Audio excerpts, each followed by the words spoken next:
कोकणच्या चालीरीती आणि परंपरांचा प्रभाव नेहमीच मुंबईच्या चाळींमधून दिसून येतो। कोकणातील चाकरमानी गावकरी मुंबईत इथल्या परंपरा साजऱ्या करतात आणि एकोप्याचे दर्शन घडवतात। असाच एक सोहळा मुंबईतील सांताक्रूज येथील चाळीत साजरा झाला। लांजा जावडे कातळवाडी गावातील राजाराम केशव सोडे यांनी मुंबईत तुलसी विवाह सोहळा सुरू केला। आज या सोहळ्याला 25 वर्ष झाली आहेत। हिंदू रीतिरिवाजाप्रमाणे सर्व सण या ठिकाणी साजरे केले जातात। यावर्षी 25वे रौप्य महोत्सवी वर्ष साजरे करण्यात आले। श्री समर्थ सेवा मंडळाच्या सर्व सदस्यांनी या सोहळ्यात सहभाग घेतला। हा लग्न सोहळा अगदी पारंपरिक पद्धतीने मंडप सजवून नवरा मुलगा छोट्या मुलाला तयार करून प्रथम विठ्ठल मंदिरात आणि शिव मंदिरात दर्शन घेत वरात ढोल ताशांच्या गजरात वाजत गाजत नाचत आणली जाते। वऱ्हाड मंडळींना अक्षता वाटल्या जातात। संपूर्ण मंडळ मंगलाष्टके म्हणत तुलसी विवाहात सहभागी होतात। मंडळींना जेवणाचा आस्वाद घेण्यासाठी बसवले जाते। वऱ्हाड मंडळींचा मोठा मान सन्मान ठेवला जातो। या सोहळ्यात महिला मंडळ आघाडीवर असते। आपल्या संस्कृतीचे जतन मुंबईत करणारे या कोकणी मंडळींचे विशेष कौतुकच म्हणावे लागेल।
गणनायकं गजमुखं तास्तां भावेतिजे सेन्दूरवरुणीश्वरी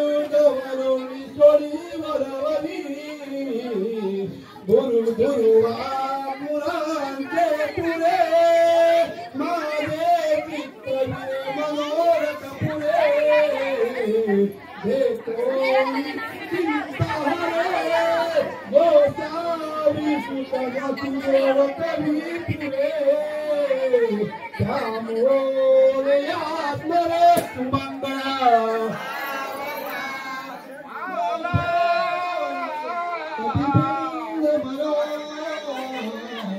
भाई शशि शोभतो हस्ती कुशलानु बंद परशु धरती विराजतो पाई परी जड़ी नागरी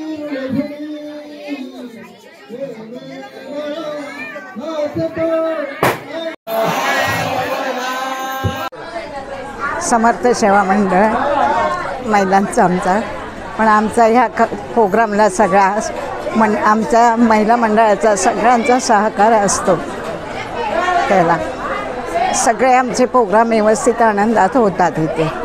हां, महिलांचा असला तरी पुरुष आम्हाला सगळं सहकार्य करतात, पुरुषांचा असला तरी आम्ही महिला सगळे सहकार्य करतो। आज 23 वर्ष आमचा नाही हे गरबा इथे चालू असतो उत्सव। हां, ते पण 23 वर्ष झाले आणि हे याला आता तुळशी विवाहाला आमच्या 25 वर्ष पूर्ण झाले। टाइम्स डिजिटलला लाईक करा, सबस्क्राइब करा, शेअर करा आणि बेल आयकॉन दाबायला विसरू नका। पाहत रहा टाइम्स डिजिटल।